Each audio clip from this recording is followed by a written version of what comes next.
Assalamualaikum warahmatullahi wabarakatuh. Waalaikumsalam warahmatullahi wabarakatuh. Alhamdulillah, thumma alhamdulillah, wassalatu wassalamu ala sayyidina rasulillah, sayyidina Muhammad ibn Abdillah wa ala alihi wa sahbihi wa man walah, wa la hawla wa la quwwata illa billah, amma ba'd. Anak-anakku para santri semuanya, kaifa halukum? Alhamdulillah bi khair wa afiyah bi barakati du'aikum. Taib, madza darsuna al-an? Darsuna al-an as-sirah an-nabawiyah. Baik, pelajaran kita pada pertemuan kali ini adalah as-sirah an-nabawiyah, yaitu mempelajari tentang sejarah kehidupan makhluk paling mulia, manusia agung. Manusia agung, makhluk paling mulia. Sosok yang wajib kita pelajari sejarahnya, wajib kita kenal, wajib kita ikuti, wajib kita teladani. Yang wajib kita cintai, kita rindukan, dan kita harapkan syafaatnya kelak yaumul qiyamah nanti. Beliau adalah Sayyiduna wa Habibuna wa Nabiyuna Muhammad sallallahu alaihi wasallam. Masih dengan kitab Fiqh Sirah An-Nabawiyah yang ditulis oleh Syekh Muhammad Sa'id Ramadan Al-Bauti. Dan masih dalam pembahasan umum tentang masyarakat jahiliyah dan jejak peninggalan Al-Hanifiyah As-Samhah yang dulu dibawa oleh Nabiullah Ibrahim, yang tersisa di kalangan mereka. Pada pertemuan terakhir kita telah sama-sama mempelajari bahwa yang namanya al-asabiyah al-umya, fanatisme yang buta, akan membawa seseorang, menyeret seseorang kepada mengingkari hakikat yang sudah sangat jelas dan nyata. Akan membawa seseorang untuk tidak peduli lagi yang namanya kebenaran. Akan membawa seseorang untuk ingkar kepada sesuatu yang sangat jelas gamblang yang ada di depannya. Contohnya adalah apa yang dilakukan oleh seorang penulis dari kalangan orientalis dari Inggris yang bernama Jib, yang ditulis oleh yang bersangkutan diberi judul Binyatul Fikr Ad-Dini, struktur atau bangunan daripada pemikiran agama. Jib berpandangan bahwasanya struktur atau bangunan atau fondasi agama, pemikiran agama Islam yang dibawa oleh Rasulullah SAW tidak lain adalah keyakinan-keyakinan bangsa Arab, pemikiran-pemikiran bangsa Arab, keimanan bangsa Arab terhadap perkara-perkara yang gaib. Sudah, itu saja. Kemudian Rasulullah datang merubah sebagian dan menetapkan sebagian, dan sebagian yang masih ditetapkan disebut agama. Kemudian dihiasi dan diperkuat dengan kejadian-kejadian atau dengan hukum-hukum atau dengan ajaran-ajaran yang sesuai dan cocok dengan keyakinan yang ditetapkan, yang dikukuhkan oleh Rasulullah SAW. Ini yang disampaikan oleh Jib dalam kitabnya tersebut. Tapi karena Rasulullah SAW ingin menyebarkan ajarannya ini tidak hanya di kalangan bangsa Arab, maka Rasulullah menemui masalah yang sangat besar. Karena Rasulullah menginginkan semua manusia untuk mengikuti ajaran ini. Dan Rasulullah memberikan solusi, yaitu manhaj Al-Quran. Ini pendapat James tentang struktur pemikiran agama Islam. Timbul pertanyaan, dari mana James memiliki pemikiran seperti ini? Maka jawabannya, James tidak memiliki sama sekali bukti dan dalil.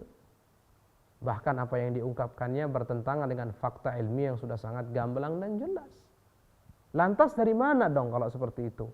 Masa orang punya pemikiran, tidak punya bukti, tidak punya dalil, bahkan bertentangan dengan fakta ilmiah? Jawabannya dari pemikirannya sendiri yang berdasarkan atau yang mendorong semua itu adalah fanatisme yang buta walayatubillah. Itu kesimpulan dari apa yang kita pelajari pada pertemuan yang lalu.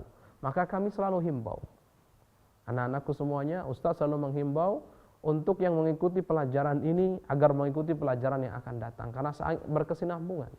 Kesimpulan dari apa yang disampaikan pada pelajaran ini akan diringkas di pelajaran yang akan datang, sehingga siapapun yang ikut pelajaran yang akan datang akan nyambung dengan yang sebelumnya, dan begitu seterusnya. Kemudian di antara yang kita pelajari juga pada kesempatan yang lalu, yang sudah kita ketahui bahwa kitab yang ditulis oleh Jeb itu dari awal sampai akhir itu tidak lain dan tidak bukan hanya mengungkapkan pemikirannya saja. Nggak ada bukti, nggak ada dalil, nggak ada apa-apa, itu sudah jelas. Sehingga siapapun yang membaca kitab yang ditulis oleh Jeb ini, padahal kitab ini berbicara tentang pemikiran agama Islam, akan merasa ini orang ketika nulis akalnya dipakai apa tidak gitu. Seakan-akan akalnya dibuang, kemudian akalnya digantikan oleh khayalan saat itu. Kemudian khayalan inilah yang memberi dan membimbing hasil keputusannya, pemikirannya. Udah itu aja. Jadi sumbernya khayalan. Nggak beda. Dan yang namanya Jeb ini sebetulnya tidak bodoh-bodoh amat. Dia bodoh karena dia mengingkari kebenaran. Dia bodoh karena dia mengingkari kebenaran. Buktinya, dia menyadari bahwasanya orang kalau baca kitabnya ini akan muak. Orang ini sandiwara yang menggelikan sekali. Siapapun yang membaca kitabnya ini akan merasa begitu. Karena kitab berbicara tentang pemikiran, tidak ada bukti, tidak ada dalil, tidak ada fakta yang dikemukakan. Terus apa dong itu? Curhat dong. Curhat sumbernya dari mana? Ini kan urusannya fakta. Hakikat yang mau dicari, sumber dari khayalan dong. Maka dia meminta maaf. Meminta maaf ketika kitabnya ini diterjemahkan dalam bahasa Arab, dia menulis muqaddimah, menulis pendahuluan, intinya dia memohon maaf, intinya dia ingin dimaklumi dan ingin menjelaskan bahwa pemikirannya ini bukan berasal dari otaknya, bukan berasal dari dirinya, bukan hasil produk sendiri, bukan, tapi pemikiran ini dimiliki oleh para pemikir-pemikir yang lain. Dia menganggap dirinya para pemikir, mungkin dia pemikir penghayal, itu pemikir. Lihat, para pemikir-pemikir yang lain, bahkan oleh ulama Islam. Siapakah beliau? Baik, kita akan lanjutkan dan perhatikan.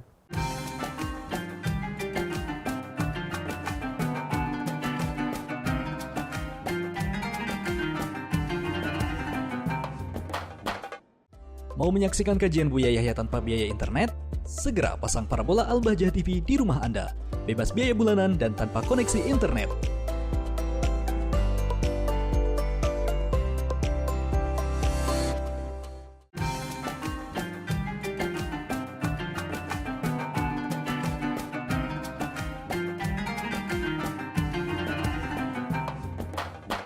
Baik, ingat kembali bahwa dia mengatakan pemikirannya ini bukan hasil produk sendiri, tapi pemikirannya ini ada yang mendahului dari para pemikir, dan ada bahkan yang mendahului yang berpunya pemikiran yang sama dari pemuka-pemuka ulama Islam, aqtabul muslimin. Bayangkan. Baik, kita akan ungkap dustanya orang ini. Siapa yang dijadikan contoh? Dia sampai mengatakan, oh kalau disebutkan panjang namanya, contohnya saja katanya. Contohnya salah satu disebutkan sebagai contoh, itu bernama Waliullah Ad-Dahlawi. Ini masyhur sekali, ulama sangat masyhur sekali. Kita tidak akan berbicara tentang biografi beliau. Yang jelas beliau adalah ulama muslimin. Baik. Thumma naqala nassan lisyah Waliullah Ad-Dahlawi azahu ila juz' awal safha 122 min kitab Hujjatillah al-Balighah. Baik. Kemudian ini walaupun kita sudah baca teksnya pada pertemuan yang lalu, tapi belum kita jelaskan sehingga lebih baik diulang kembali. Kemudian dia mulai menukil teks atau redaksi yang ditulis oleh Waliullah Ad-Dahlawi dalam kitabnya Hujjatullah Balighah juz 1 halaman 122. Dia mengatakan begitu. Dan kelihatan sangat jelas, dia ini sangat yakin tenang bahwa tidak ada nanti seseorang pun yang akan rujuk kembali kepada kitab aslinya. Lihat, tidak akan ada orang yang capek-capek rujuk kembali kepada masdar aslinya, referensi aslinya, yaitu kitab Hujjatullah Al-Balighah. Kembali ditegaskan, Jib ini nukilan redaksi kitab Hujjatullah Al-Balighah yang dikarang oleh Syekh Waliullah Dahlawi. Baik, dicatat. Dia ketika menukil, nampak sekali bahwasanya dia mengira bahwasanya nanti para pembaca nggak bakal rujuk capek-capek harus kembali melihat ke referensi asli. Nggak perlu, nggak bakalan lah. Dikiranya mungkin begitu. Lihat, dikiranya mungkin begitu. Padahal ulama Islam itu nggak begitu. Ketika ada pemikiran tertentu tentang Islam, itu dibongkar habis, dibahas habis sedetail-detailnya. Jangankan hanya sekedar referensi ke kitab tertentu, referensi bahasa yang kata per kata pun itu dipastikan ulama Islam. Dia berpikir mungkin ulama Islam sama seperti dengan pemuka-pemuka agamanya yang ada di barat sana. Tidak, jauh sekali. Beda ulama Islam. Bahkan Nabi pernah ceritakan tentang seorang ulama, ini guru kami yang cerita. Seorang ulama al-alim al-allamah. Alimnya luar biasa, allamah luar biasa, sangat alim. Menguasai banyak al-funun al-islamiyah. Jadi berbagai disiplin ilmu keislaman. Allah tafsirnya iya, akidah iya, fikih iya, tasawuf iya, hadis iya, dan seterusnya.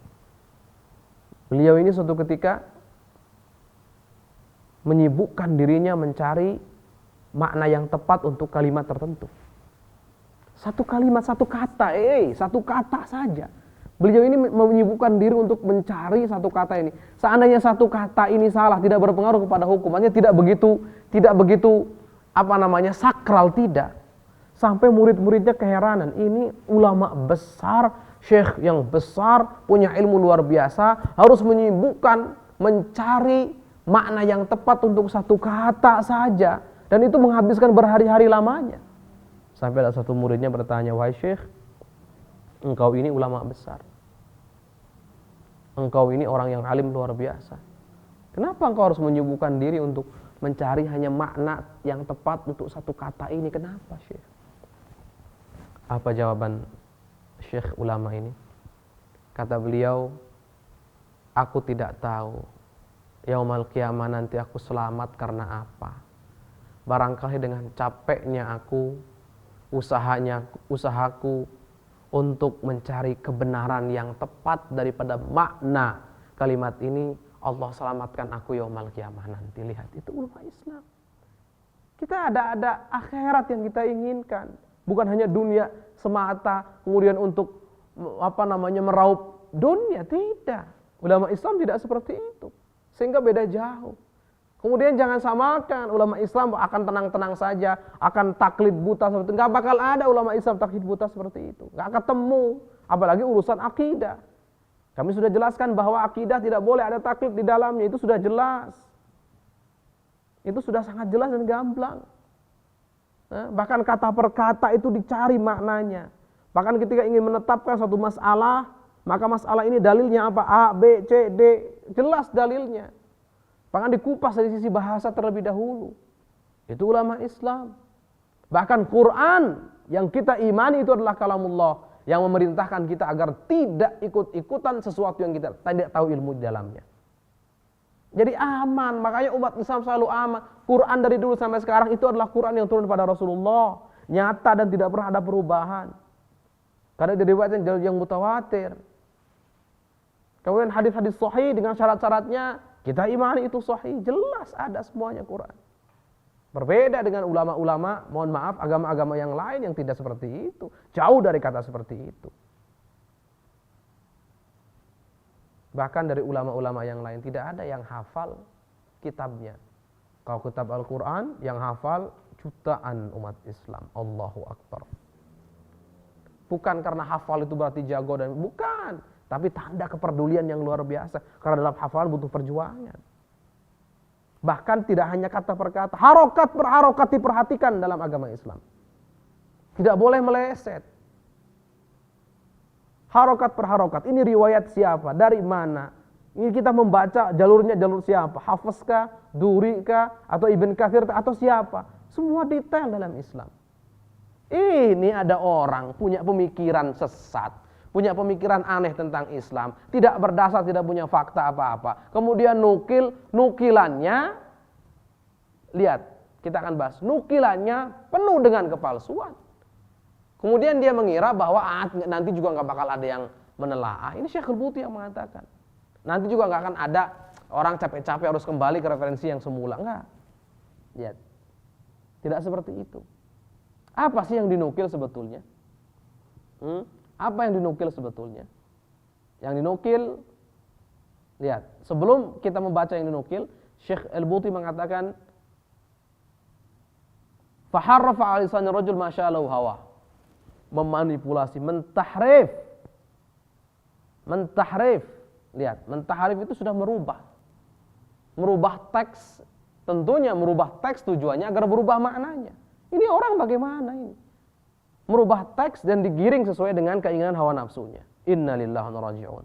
Kemudian waqtanasa minhu ma ra'u kafir bitahwiri ma'nahu. Kemudian hanya mengambil dari teks yang banyak yang sekira-kiranya itu cocok dan cukup untuk sampai dia kepada tujuan tadi yang kita sampaikan di awal. Dia hanya mencari pembenaran, bukan mencari kebenaran. Sehingga ayo dimanipulasi, ditahrif, diacak-acak itu teks yang jelas ketika orang membaca, berarti benar dia. Lihat, ini anggap ini dalil atau bukti yang dia ingin datangkan. Begini satu-satunya nih. Kalau kitabnya yang dia tulis nggak ada bukti sama sekali. Ini dia ingin membenarkan, begini hasilnya. Hasilnya begini, lihat. Ini orang nyari kebenaran, mencari apa? Tidak. Dia tidak mencari kebenaran. Dia adalah orang yang mencari pembenaran.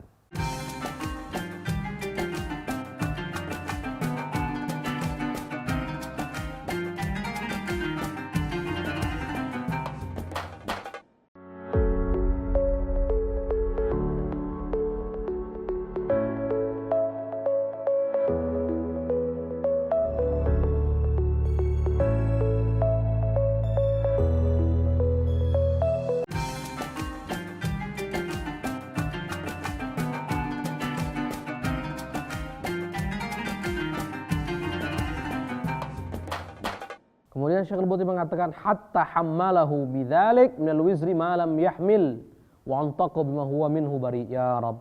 Sampai apa yang dilakukan oleh orientalis yang satu ini, Jeb ini, dia lihat melakukan hal yang sangat unik. Ini istilah hammalahu bidzalik minal wizr. Jadi orang kalau salah dalam berakidah kemudian diungkapkan dalam kata-kata, tentu itu ada dosanya. Nah, kalau seandainya Syekh Waliullah Dahlawi berkata seperti itu, dia berdosa. Padahal dia tidak berkata seperti itu, berarti dia tidak berdosa. Seakan-akan beban atau dosa atau kesalahan dilimpahkan kepada Syekh Waliullah Dahlawi. Padahal beliau tidak seperti itu. Seakan-akan Syekh Waliullah Dahlawi dipaksa untuk berbicara sesuai dengan keinginan si mustasyrik, si orientalis ini. Padahal beliau tidak mengatakan itu. Ini apa namanya? Baik. Sekarang kita masuk kepada nasnya. Teks atau redaksi yang diambil oleh dia. Fa amman nas kaman taza'ahu waqtanasu min asli fa huwa yali. Ini teks yang dia nukil, yang sudah dimanipulasi, yang sudah ditahrif, yang sudah diacak-acak sesuai dengan keinginannya. Ini. Dan nanti kita bandingkan dengan aslinya. Baik. Dia mengatakan, dia mengklaim, dia menukil dari kitab Syekh Waliullah Dahlawi, kitab Hujjatullah Al-Balighah. Dia mengatakan begini, inna Nabi sallallahu alaihi wasallam bu'itha bi'tsatan tatadammanu bi'tsatan ukhra. Sesungguhnya Nabi Muhammad sallallahu alaihi wasallam diutus, dan utusan beliau, ketika diutus beliau itu mengandung utusan yang lainnya. Maksudnya bagaimana? Jadi beliau diutus, artinya mengandung dua utusan, dua tugas di sini. Diutus kemana saja? Diutus yang pertama ke Bani Ismail. Bani Ismail itu orang Arab.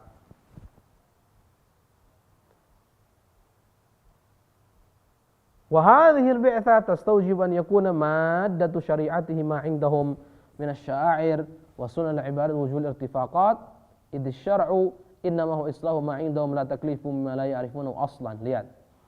Dan yang namanya bi'tsah yang pertama artinya Rasulullah diutus kepada siapa? Kepada yang pertama kepada Bani Ismail, yang kedua tentu kepada semua umat manusia.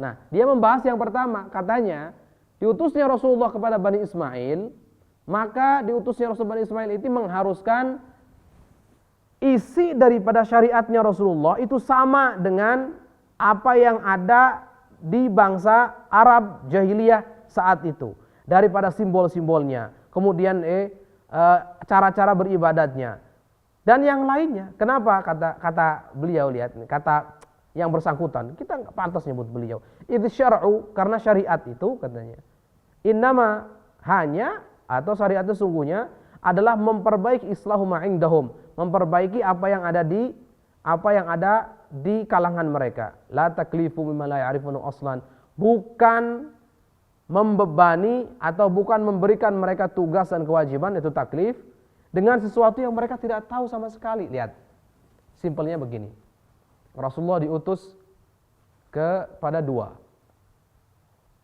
kepada Bani Ismail dan kepada alam semesta. Itu kan. Yang dia bahas adalah tentang Bani Ismail pada bangsa Arab. Yang dia tulis di sini, yang dia klaim itu adalah nukilannya, bahwasanya tentu yang namanya diutus kepada Bani Ismail, ya maka isi syariatnya Rasulullah harus sama dengan apa yang ada di kalangan Bani Ismail, di kalangan bangsa Arab jahiliyah saat itu. Karena yang namanya syariat itu, kata dia, mengklaim menukilan dari Syekh Waliullah Dahlawi, yang namanya syariat itu adalah memperbaiki yang ada, bukan membebani, mewajibkan, memerintahkan untuk melakukan sesuatu yang mereka tidak tahu. Ini apakah begitu? Dan sekarang begini, apakah seperti itu fakta redaksi nas yang ditulis oleh Syekh Waliullah Dahlawi di kitabnya Hujjatullah Al-Balighah? Yuk, sekarang kita masuk kepada kitab yang asli, redaksi asli di kitab Waliullah Syekh Waliullah Dahlawi.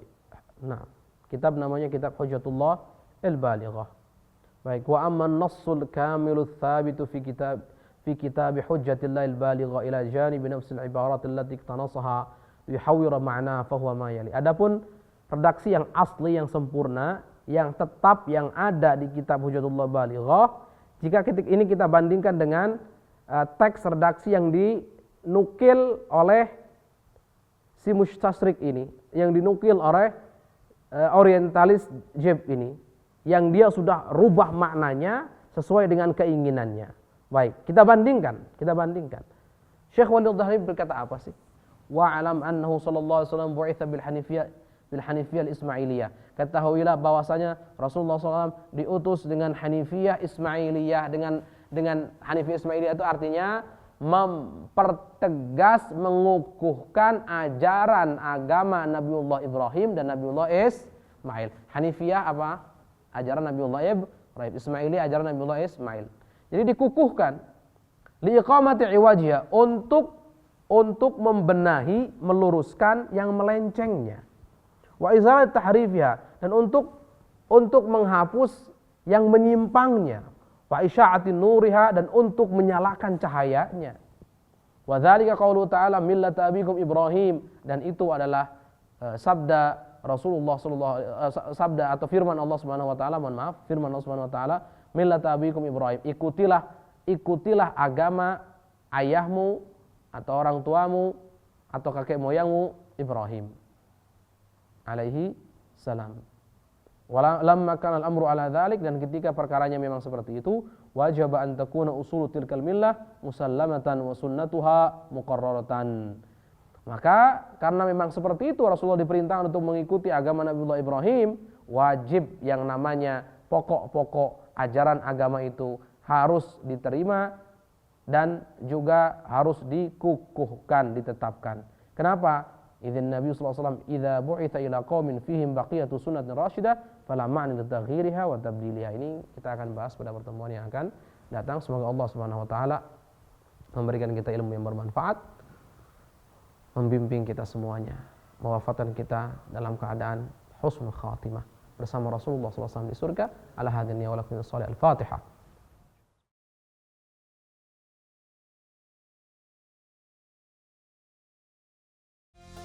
Assalamualaikum warahmatullahi wabarakatuh, sahabat Al-Bahjah TV.